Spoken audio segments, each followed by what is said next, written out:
Good morning students. आज हम नया टॉपिक शुरू करने वाले हैं, change of voice. Change of voice, voice बदलना। तो पहले तो वॉइस समझते हैं कि वॉइस चीज क्या है, किस चीज को वॉइस बोलते हैं। ठीक है, voice means relation of verb with the subject. Relation होता है रिश्ता, वर्ब जो क्रिया है, एक्शन वर्ब, एक्शन वर्ड जो है हमारा, उसका सब्जेक्ट के साथ क्या रिलेशन है। एक पर्टिकुलर सेंटेंस में सब्जेक्ट और वर्ब का अपना क्या रिलेशन है, वो वॉइस कहलाता है। ठीक है, उस रिश्ते को हम देखेंगे, वर्ब और सब्जेक्ट का आपस में कौन सा रिश्ता। फिर हम ये बताएंगे कि ये कौन सी वॉइस है। ठीक है, there are two type of voice. कौन कौन सी? Active voice and passive voice. ठीक है, आपने पहले भी 8th क्लास में सुन रखा होगा इसके बारे में, एक्टिव वॉइस और पैसिव वॉइस। अब एक्टिव वॉइस क्या है? when subject performs the action, means subject is active। when subject performs the action, जब सब्जेक्ट जो है वो आपका, सेंटेंस इस तरह से लिखा गया है जिसमें ये बताया जा रहा है कि सब्जेक्ट किसी काम को कर रहा है। when subject performs the action means subject किसी काम को कर रहा है। ठीक है, सब्जेक्ट एक्टिव है। सेंटेंस इस तरह से लिखा गया जिसमें हमें यह पता लग रहा है कि हमारा जो सब्जेक्ट है वो एक्टिव है। मैं आपको हिंदी में एग्जांपल देता हूं, जैसे मैं पढ़ा रहा हूं। अब मैं इसमें सब्जेक्ट है, मैं पढ़ा रहा हूं, पढ़ाना वर्ब है और मैं सब्जेक्ट हूं। मेरा और वर्ब का क्या सीधा रिश्ता हो गया कि वर्ब को सीधा मैं काम कर रहा हूं, और सेंटेंस में वैसे ही लिख दिया कि मैं पढ़ा रहा हूं। इस सेंटेंस को दूसरे तरीके से कैसे बोला जाएगा कि मेरे द्वारा पढ़ाया जा रहा है, पढ़ाया मेरे द्वारा जा रहा है। अब क्या हुआ कि जो सब्जेक्ट था ना, उसको एक्टिव नहीं रखा बेटा, उसको पैसिव में ले गए। ठीक है, वो अब एक्शन को रिसीव कर रहा है। इस तरह से सेंटेंस लिख दिया, इस तरह से बोल दिया कि वो अब उस काम को रिसीव कर रहा है। ये नहीं बताया जा रहा है कि मैं कर रहा हूं, मेरे द्वारा किया जा रहा है। फॉर एग्जाम्पल, मैं एक पत्र लिख रहा हूं, मैं एक पत्र लिख रहा हूं, सब्जेक्ट मैं था और मैं से ही आपका सेंटेंस शुरू हो गया, मींस सब्जेक्ट एक्टिव स्टेज में था। ठीक है, पत्र मेरे द्वारा लिखा जा रहा है। अभी फोकस हो गया ऑब्जेक्ट पे कि पत्र मेरे द्वारा लिखा जा रहा है। ठीक है, तो यहां मैं सिर्फ एक्शन को अब रिसीव कर रहा हूं कि मेरे द्वारा ये किया जा रहा है। अब मैं ये नहीं बोल रहा हूं कि मैंने। राम नाच रहा है। ठीक है, ये राम गाना गा रहा है, गाना राम के द्वारा गाया जा रहा है। एक बात में राम जो है वो एक तरह से सेंटेंस हम इस तरह से लिख रहे हैं जिसमें राम को एक्टिव शो कर रहे हैं, दूसरे में राम को हम पैसिव शो कर रहे हैं, वहां सिर्फ वो उस एक्शन का प्रभाव ले रहा है। ठीक है, तो जहां सब्जेक्ट एक्टिव है that is active voice. when subject performs the action, subject is active। ठीक है, for example, he sings a song। He subject है हमारा, वह गाना गाता है। तो जो गाना गाता है उसी के से हमने सेंटेंस शुरू किया।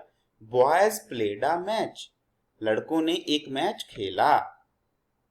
अब लड़कों ने खेला ना मैच, और लड़कों से ही बात शुरू कर दी, सब्जेक्ट को हमने एक्टिव स्टेज में रख दिया। फिर है आई लाइक क्रिकेट, मैं क्रिकेट पसंद करता हूं, जो आपका सब्जेक्ट है वहीं से सेंटेंस शुरू हो रहा है, एक्टिव वॉइस। ठीक है, पैसिव वॉइस क्या है?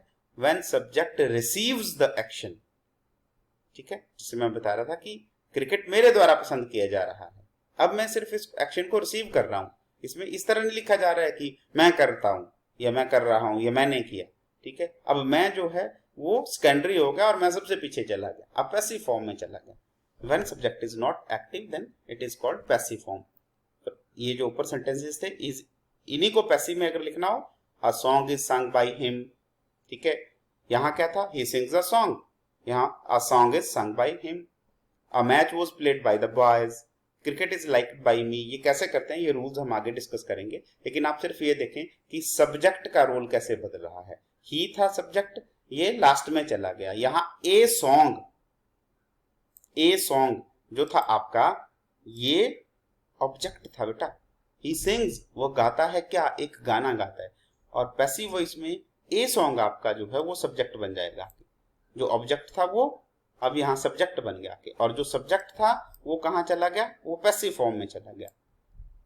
ठीक है, this is the major difference between active voice and passive voice, कि एक में सब्जेक्ट एक्टिव होगा और एक में सब्जेक्ट पैसिव होगा। ठीक है, अभी एक्टिव वॉइस पैसिव वॉइस बदलने से पहले जो बेसिक रूल्स हैं वो क्या फॉलो करते हैं। देखिए, प्रोनाउंस जब भी हम यूज करते हैं, जब हम सब्जेक्ट जो भी होता है हमारा नाउन होता है या प्रोनाउन होता है। ठीक है ना, कोई भी जब सब्जेक्ट होगा तो या नाउन होगा या प्रोनाउन होगा। For example, Ram writes a letter या ही राइट्स अ लेटर, तो सब्जेक्ट हमारा या तो नाउन है या प्रोनाउन है। तो नाउन, राम पत्र लिखता है, पत्र राम के द्वारा लिखा जाता है, इसमें कोई चेंज नहीं हुई नाउन में। लेकिन प्रोनाउंस में, वॉइस में चेंज होगा।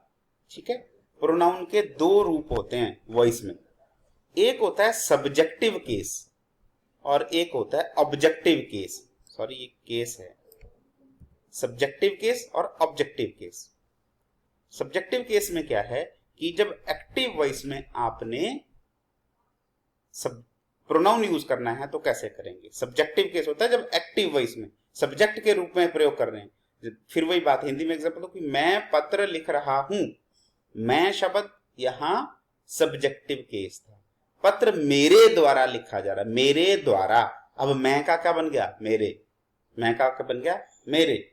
ठीक है, वह गाना गा रहा है, गाना उसके द्वारा, वह का उसके बन गया।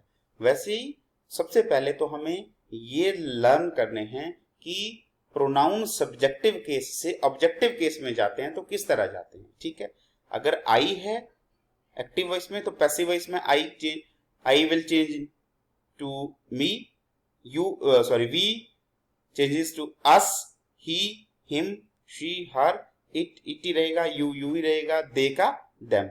ये जो मीन्स हमारे जो प्रोनाउंस हैं सब्जेक्टिव केस से, ये ऑब्जेक्टिव केस में इस तरह से चलेंगे। ऑब्जेक्टिव केस समझ जाना कि जब भी आई जो है वो ऑब्जेक्ट बन के जाएगा तो आई नहीं जाएगा, वहां मी बन जाएगा, वी का अस बन जाएगा। ये सबसे पहले आपको लर्न करना है, फिर हम एक्टिव वॉइस पैसिव वॉइस कर पाएंगे।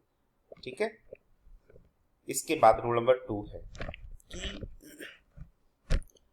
Only transitive verbs can be changed in passive forms. अब हम सोचते हैं कि हर एक्शन को हम शायद पैसिव वॉइस में लिख पाएंगे। ठीक है, रूल आप याद करें, only transitive verbs can be changed in passive form.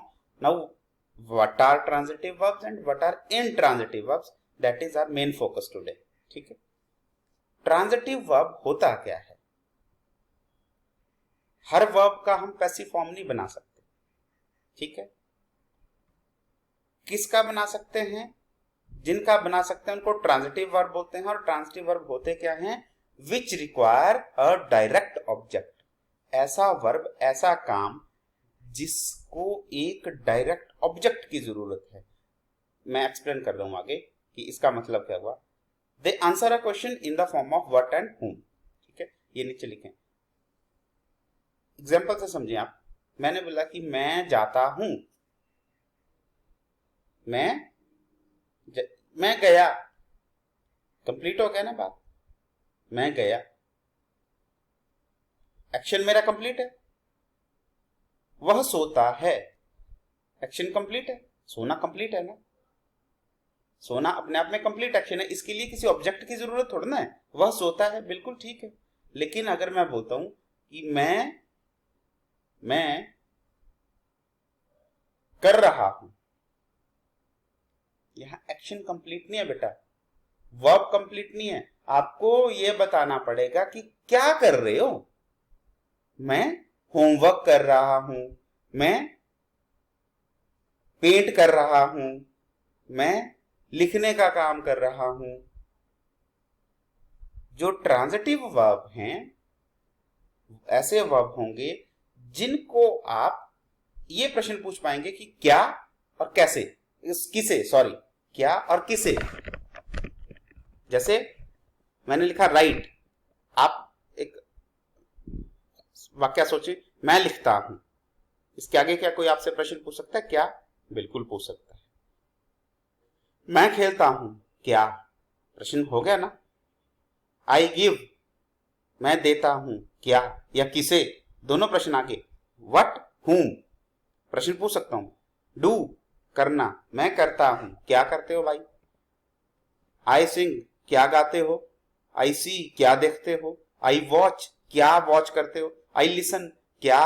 I hit, मैं मारता हूं, किसे। आई ईट, क्या खाते हो। आई सेल, मैं बेचता हूं, क्या। आई बाई, मैं खरीदता हूं, क्या।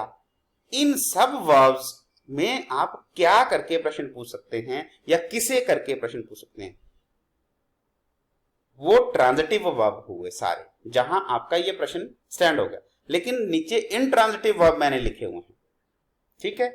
इनट्रांजिटिव वर्ब जिनको ऑब्जेक्ट की जरूरत ही नहीं है, वो अपने आप में कंप्लीट होते हैं। फिर मैंने एग्जांपल दिया था कि मैं सोता हूं, आप पूछो क्या, कोई सेंस बनी? नहीं बनी। आप पूछेंगे मैं सोता हूं, आप पूछेंगे किसे? नहीं, मैं सोता हूं बात कंप्लीट है। मैं तैरता हूं, राम तैरता है, कौन पूछ सकता है क्या? कोई सेंस नहीं बनी ना। मैं कूदता हूं, कंप्लीट है सेंटेंस। क्या, मैं जाता हूं क्या? नहीं ना। ये जहां पर आपका what and whom question stand हो जाए ना बेटा, वो आपका ट्रांजिटिव वर्ब, बाकी इनट्रांजिटिव वर्ब, ठीक है। हम इस पे और एक्सरसाइज करेंगे, आपको और ज्यादा क्लियर होगा। बस आपने ये याद रखना कि सिर्फ और सिर्फ जो ट्रांजिटिव वर्ब होते हैं उन्हीं का हम पैसिव फॉर्म बना सकते हैं, ठीक है। तो कभी ये जो नीचे मैंने लिखे हैं वर्ब्स, इस तरह के और वर्ब्स आपको दूंगा, इनका आपने पैसिव चेंज करने की कोशिश नहीं करनी है। और लास्ट थर्ड में जो मेन जनरल रूल है वो है third form of verb is used in passive voice. Passive voice में हमेशा थर्ड फॉर्म लगती है, ठीक है। आप बार बार ये वीडियो सुने, ये तीनों रूल आपको जब क्लियर हो जाएंगे, फिर आज हम सबसे पहले प्रेजेंट इंडेफिनिट टेंस के सेंटेंसेस को किस तरह बदलते हैं, हम प्रेजेंट इंडेफिनिट टेंस को किस तरह बदलेंगे ये देख लेते हैं, ठीक है। उसमें भी सिर्फ असर्टिव सेंटेंसेस देख रहा हूं। अब प्रेजेंट इंडेफिनिट टेंस का आपको एक्टिव वॉइस का रूल ऑलरेडी पता है कि सब्जेक्ट होता है, उसके बाद वर्ब की फर्स्ट फॉर्म होती है, और वर्ब की फर्स्ट फॉर्म के साथ कुछ केसेस में एस या ईएस भी लगता है। लर्न हो, अगर आपको रिमेंबर हो कि third person singular number he, she, it, any name, इनके साथ एस या ईएस भी लगता था, प्लस ऑब्जेक्ट, ठीक है। ये एक्टिव वॉइस था। और पैसिव वॉइस में क्या हो जाता है, सब्जेक्ट कहां से बनेगा, सब्जेक्ट जो एक्टिव वॉइस का ऑब्जेक्ट होगा, जो एक्टिव वॉइस का ऑब्जेक्ट होगा वो यहां सब्जेक्ट बन जाएगा। उसके बाद इज एम आर लगेगा, या इज लगेगा या एम लगेगा या आर लगेगा, वो कैसे आपने देख लेना, सब्जेक्ट अकेला है या ज्यादा है क्या है। और वर्ब की थर्ड फॉर्म हमने रूल पढ़ा हमेशा था plus by plus objective case of pronoun. और ऑब्जेक्टिव केस का मतलब वही जो मैंने पहले समझाया था कि अगर आई है तो आई का मी हो जाएगा, ठीक है। आई प्ले चेस, आई यहां अब एक्टिव है, इसने पीछे चले जाना है, आई का ऑब्जेक्टिव केस क्या होता है, मी। चेस ऑब्जेक्ट था, ये सब्जेक्ट बन जाएगा, chess is played by me. You drink cold coffee, cold coffee is drunk by you. She likes milk, milk is liked by her. They sell toys, toys are sold by them. अब are लगा क्यों, क्योंकि toys थे, plural था। She writes a poem, इधर active voice है बेटा, इधर पैसिव वॉइस हो जाएगा। A poem is written by her. ये भी प्रेजेंट इंडेफिनिट टेंस है ये वाला, और ये भी प्रेजेंट इंडेफिनिट टेंस है, लेकिन ये एक्टिव फॉर्म है, ये पैसिव फॉर्म है, ठीक है। तो आप रिपीट करके 2-3 बार वीडियो देखें, समझें। जो भी आपके डाउट्स हैं फील फ्री टू कॉल, ठीक है। और मैं कुछ सेंटेंसेस आपको भेजूंगा, उस पर आपने प्रैक्टिस करनी है फिर, ठीक है। आई होप कि आपको थोड़ा क्लियर हुआ होगा, ठीक है। जैसे जैसे हम एक्सरसाइज करते जाएंगे it will be more clear to you, ठीक है। It is enough for the day, so please watch the video again and again and try to clear your doubts. फिर भी नहीं क्लियर होते हैं, feel free to call, I will help you. Bye, see you.